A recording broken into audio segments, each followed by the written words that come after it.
واستفتحوا وخاب كل جبار عنيد من ورائه جهنم ويسقى من ماء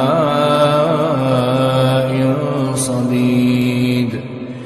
يتجرعه ولا يكاد يسيغه ويأتيه الموت من كل مكان وما هو بميت ومن ورائه عذاب غليظ